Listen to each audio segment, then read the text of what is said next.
my opponent, the former president, has been running since 2020, and literally filed like yeah, right. So we have a lot of time to make up for. But I'm traveling around the country. I'm spending a lot of time talking with folks, listening to folks, and the one thing I can report back from the field, if you will, is that people are exhausted by that old, tired playbook of Donald Trump's. They really are. Let's chart a new way forward. And what I'm seeing is that a lot of Americans, regardless of their party, Republicans, Democrats, Independents, they're ready for a new generation of leadership that is about solutions and common sense and finding common ground. And that is what I am offering.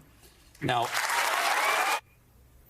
Vice President Kamala Harris last night on The Late Show with Stephen Colbert, showing why voters see her, according to that same poll Sarah and I were just talking about, as the change candidate.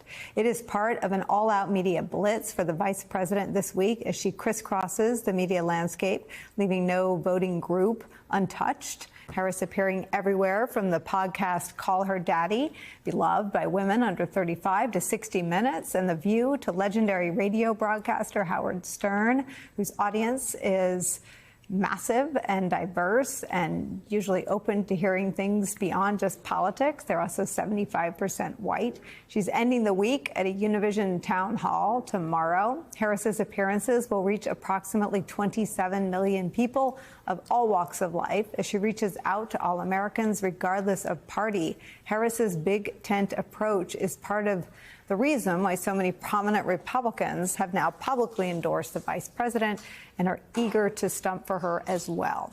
Case in point, later today, former Republican Congresswoman Liz Cheney and former Trump aides Alyssa Farah Griffin, Cassidy Hutchinson, and Sarah Matthews are campaigning for Harris in the must-win Philadelphia suburbs.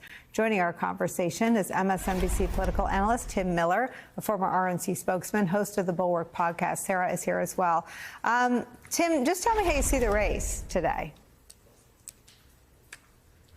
Too close for comfort, Nicole. I don't know. I'd rather be Kamala than Trump, but it's a very close race, and it shouldn't be, for all the reasons that all your viewers know and that all of us on this panel know, given how Donald Trump has disqualified himself over and over again. But unfortunately, that's where we're at. And so it's going to be important to kind of squeeze out as many voters from all of these different elements of the Big Tent coalition as possible. I was listening to your previous segment, as Sarah pointed out. I think that reaching to these college-educated Republican voters are going to be critical, but so is the core base of the Democratic Party, younger voters, Black voters, Hispanic voters. I'm happy she's going on Univision tomorrow. So I think that's good. And the other observation I just will have, since I'm the boy on the panel, I feel like I can say this clearly. Those names, Cassidy, Alyssa, Sarah Matthews, Liz Cheney, good on all of them. But man, the men that were around Donald Trump have really let us down. And I'm very proud of Sarah and Cassidy, who I've gotten to know, and Alyssa, who I know well, and for their courage and bravery to be out there. But it shouldn't really just be Mark Meadows' assistant, that's out there. There should be people higher up the food chain, and unfortunately, the only ones that have had the courage to stand up around the close Trump inner circle seem to be the women that went in to work for them. So good on them. Why do you think that is? Well, I don't know if I want to get into the boy-girl sociological analysis about that. You, Sarah, might be better for that, or we could bring in a psychologist. I don't know. I think maybe it's possible that the guys around Donald Trump have too much pride and too much potential concern about their access. I think that there's a lot of, especially in Washington, there's a lot of ego. There's a lot of desire to be in the mix, to be in power. And, they have this kind of emptiness inside them, a lot of these people around Donald Trump, like Meadows and my old boss, Reince Priebus, and all these guys, and they want to get phone calls. And so they don't have the courage to speak out. And luckily, these younger women with their whole careers in front of them did. And Liz Cheney, though, is really more in their shoes. Liz Cheney gave up everything to do this, and good on her. And again, I think, and she would do it again if you asked her. So, and there are others, obviously Kinzinger and others that are out there. But I think, just speaking particularly about the people that worked for Trump, a lot of people have let us down who went in there to work for Donald Trump. I mean, you can extend the analysis, which I agree with, Sarah, to the books that they've written. Cassidy Hutchinson makes clear that if she kept her mouth shut, she had an opportunity to maybe go to Florida with Donald Trump and continue her ascent in MAGA world. She made different choices. She now has legitimate security concerns, and she became one of the most important witnesses in the January 6th congressional investigation, and history will determine the role that committee and that probe played in moving the Justice Department to pursue Donald Trump as the instigator of January 6th. But it's a stark contrast to the book H.R. McMaster wrote, who saw everything. He was in the Oval with Donald Trump and Lavrov.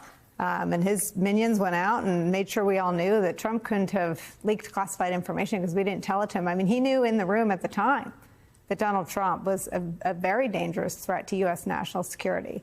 What is it in the manosphere that also reflects this inability to see something and do something when you know it's not masculinity to act like Donald Trump does, to lie and to cheat and to refuse to concede contests that you lose? Well, look, I'm not going to say it's about men or women and there's something different in their psychology. I will just say in particular with these men, the one that Tim is referring to, the people who are around Donald Trump, I think it's fair to call it cowardice. And one of the reasons that it irks me so much to see them maintain their silence, to sit on the fence after everything they've seen and what they know, is that every day with Republican voters against Trump, I listen to just regular people who voted for Trump in the past, talk about why they can't support him because of January 6th, because he didn't engage in the peaceful transfer of power, because he's not a good person. Whatever their reasons, real people who live in their communities are willing to put their faces on billboards and their voices in radio ads and be on TV ads. They know they're going to draw heat. Some of them have been swatted. Some of them have been attacked. Certainly, they're all getting negative emails. And the fact that people who have worn our country's uniform, who have been generals, who are supposed to be among our bravest people, can't seem to find the courage in this moment to defend the country from somebody that they know is manifestly unfit and who will do things that I know they view as catastrophic, whether that's abandoning Ukraine, whether it's pulling us out of NATO. They know how frightening Donald Trump is. They know he is a person who is bereft of character.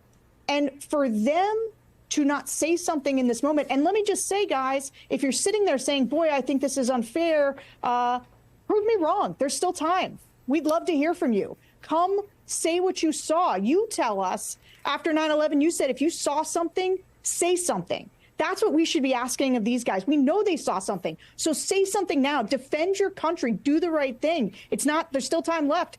George W. Bush, there's still time left. Anybody, Mitt Romney, there's still, come in. The water's fine.